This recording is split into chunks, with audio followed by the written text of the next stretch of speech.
This is the launch of a 3-year-long coming together report on dealing with the past and how it's affected women.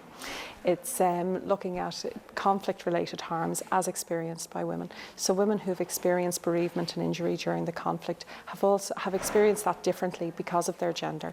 And we've spent a long time recording that and frameworking that through the United Nations Security Council Resolution 1325, which says that states must take particular care and attention to women who've been affected by conflict. So this is 3 years of our work, which, to be honest, is just scraping the top of what is very deep and very multiplied needs of women who've been affected by our conflict, and we brought it together in the launch of this report. We met with women. We brought over Alice McIntyre from Boston, and she facilitated a residential weekend with women living in Belfast. And then quite recently, Claire Hackett facilitated a weekend with rural women. So really the report is the outcome of those residentials. With the rural residential, what came across strongly was isolation, and the women feel isolated. There is a strong need for recovery and the need for the truth. These women have been living for so long, without any of that, and their needs need to be met as women. They have different needs than men, and they need to be addressed. I mean, it's true that 91% of those that were killed were men, but think about who's left to rear the children, and as a widow, what kind of income is she going to be living on if he was the breadwinner? As prisoners' wives, because we had over 20,000 prisoners, they were also picking up the pieces in the community and carrying on as if life was normal. They were probably trying to make normal what was abnormal, but then they suffered themselves. They were interrogated as well. They were in prison, but also as victims. And they suffered, caught up in IRA bombs, families that disappeared.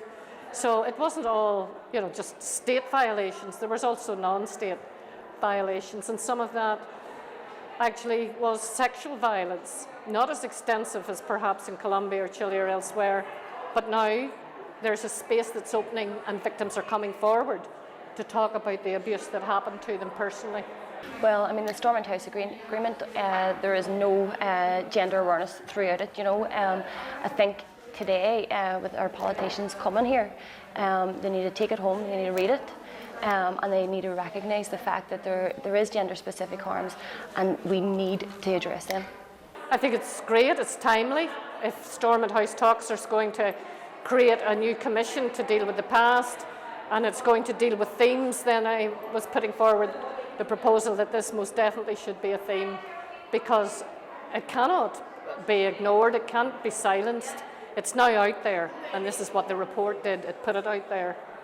Unless we identify them and unless we explicitly deal with women in that context, we will miss those harms. A very good example of that was in Rwanda, where there was a complete concentration on the genocide and what happened.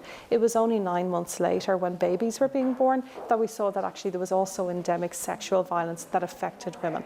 So after that, then the international community came together and said, we need to support women through a gendered lens on how they experience conflict. So that's what the Security Council resolution is. Look after women during conflict and look after them afterwards. And it's about participation. It's about making sure that women are participating in the structures post-conflict and that are part of the transformation. And it is also about how we ensure that all of our mechanisms around things like conflict resolution include women from start to finish, and that it makes an impact on the ground. Well, interestingly, only recently I found out that the United Nations Security Council resolution that was brought forward in the year 2000, 2 years after our peace agreement in Northern Ireland, was actually based on the experiences of women in Northern Ireland. I didn't know that. At the time, they had looked at women in other countries and in terms of the role they were playing. And then they said they also thought that they should look at this crowd called the Women's Coalition in Northern Ireland. And when they looked at that, they said that's exactly what we're talking about, is women being involved in peace negotiations as negotiators and becoming signatories to the agreement. So that resolution is now in existence for 15 years. So some countries actually do take it much more seriously, and I was quite critical today of the fact that the UK government hasn't even included Northern Ireland. It talks about Sierra Leone in its action plan, but it's as if Northern Ireland had never happened. So what we have is this invidious position, to be honest, where there is obviously a contested nature regarding it.